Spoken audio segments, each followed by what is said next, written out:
Okay, so picture this. Way, way back, before like iPhones or even decent Wi-Fi, there were these amazing women. We're talking about the OG feminists, the first wave. These weren't women complaining about like their almond milk latte being wrong.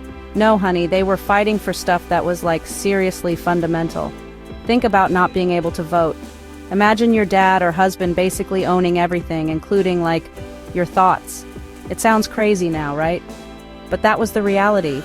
And these women were the ones who stood up and said, excuse me, this is like totally not okay. They wanted a seat at the table or like to even be allowed in the room where the table was. These early feminists like Susan B. Anthony and Sojourner Truth were basically superheroes without capes. Or maybe they had capes, who knows? Fashion was different then. They faced like actual danger. People would yell at them, throw things, even arrest them. All because they dared to say, hey, maybe women are actual human beings with brains. It took so much courage, you guys. It wasn't just about posting an angry tweet. It was about risking their entire lives and reputations. They were organizing marches and giving speeches when women were supposed to be, quietly embroidering or whatever. It's kind of inspiring, but also like totally terrifying to imagine what they went through. And it wasn't just about voting, even though that was like a huge deal. They were also fighting for the right to get an education.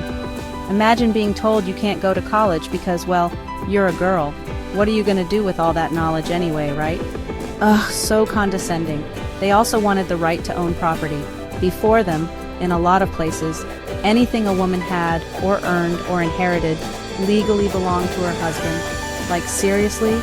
So if your marriage went south, you could be left with, like, literally nothing. These women were saying, nope, we want control over our own lives and our own stuff, thank you very much. So, the goals of these first feminists were super clear. They wanted basic human rights and legal equality. It wasn't about like subtle office politics or decoding weird texts from a guy. It was about foundational things that would allow women to just participate in society as full citizens. They wanted the big stuff, the right to vote, the right to learn, the right to own. It's like they were building the actual house of equality from the ground up, and we're still living in it, even if we're now arguing about like the color of the throw pillows. They laid the groundwork, and honestly, we owe them like everything. Fast forward to today, like 2025, feminism has definitely had a glow up, but it's also gotten, way more complicated. It's not just about those big, clear-cut legal battles anymore, because thankfully, a lot of those were won by our OG superhero grandmas. Now the conversation has expanded. We're talking about things like the gender pay gap, which is still like annoyingly a thing. Why is Chad in accounting making more than me when I'm like obviously more fabulous and better at Excel? It's a mystery for the ages, or, a systemic issue. That's what modern feminism tries to unpack. Today's feminism also dives into stuff like representation in media, like, are there enough women on screen?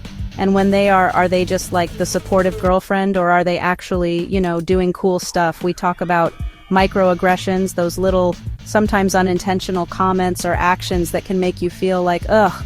It's also about reproductive rights, which is still a huge battleground, believe it or not. And then there's like online harassment, body image pressures from social media.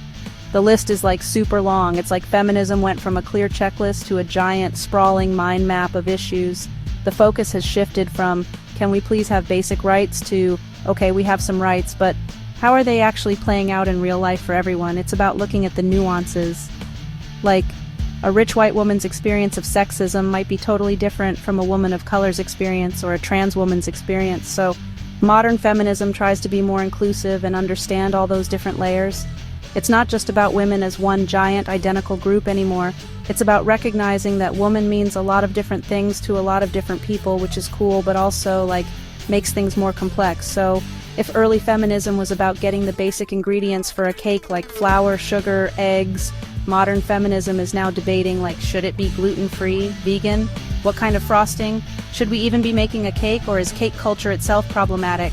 It's a lot more to think about. The goals aren't always as crystal clear as let us vote. Sometimes it's about changing hearts and minds, dismantling invisible systems, and like trying to make the world not just legally equal, but like actually fair and cool for everyone, which is a much taller order if you ask me. So one thing about modern feminism is that it's not like one single club with a secret handshake. It's more like a giant, sprawling, sometimes incredibly loud group chat with like a million different people in it, all typing at once. There are so many different voices and opinions under the umbrella of feminism today. You've got your liberal feminists who are often focused on, like, equality within the existing system, think equal pay, more women in CEO positions. They're like, let's make the current game fairer for women, which is, a totally valid approach. Then you have, like, intersectional feminists. This is a super important one. They're the ones saying, hey, you can't just talk about women as if everyone's experience is the same. They look at how things like race, class, sexual orientation, and disability intersect with gender to create, like, totally unique experiences of discrimination. So, a black woman's feminism might look different from a white woman's, and that's okay. It's about recognizing all those layers. Then there are radical feminists who might argue that the whole system is, like, fundamentally broken and needs a complete overhaul, not just tweaks. It gets pretty deep, honestly. And because there are so many different viewpoints, girl, there are disagreements, like major ones.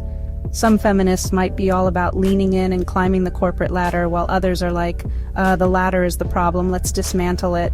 There are debates about, like, sex work, is it empowering or exploitative? What about transgender rights and how they fit into feminism? These aren't like small squabbles over who gets the last cupcake. These are big, passionate debates about what feminism should even be fighting for and who it's for. Sometimes it feels like everyone's got a different hot take.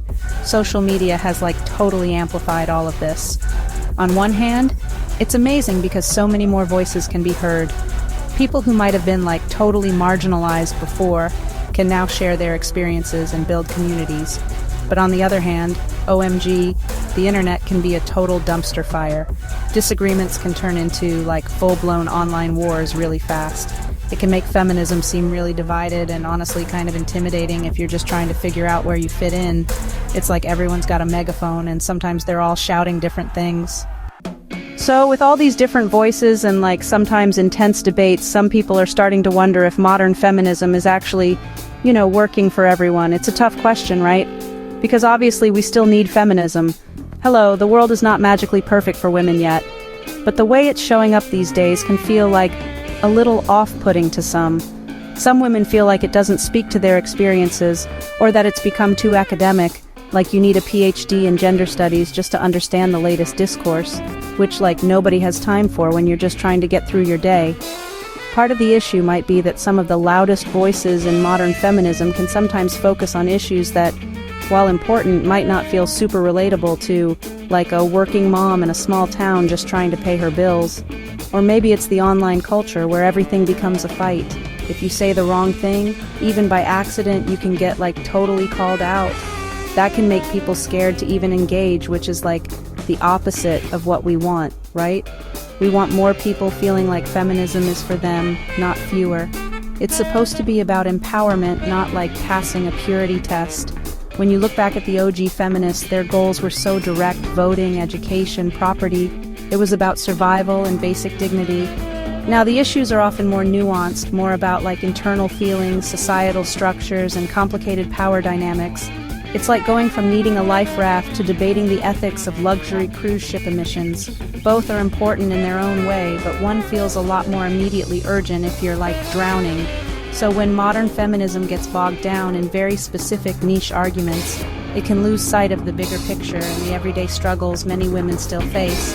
So what's the tea? Is modern feminism failing? I don't think it's like a total dumpster fire, but maybe it needs a bit of a rebrand or a reality check. We still need to fight for equality, duh. But maybe it's about finding more common ground, making it more accessible, and, like, being a bit kinder to each other within the movement. The OGs fought for us to have a voice. Now we need to figure out how to use all our different voices to sing something that, like, actually helps everyone. Maybe it's less about hot takes and more about, like, warm hugs and real solutions. Just a thought.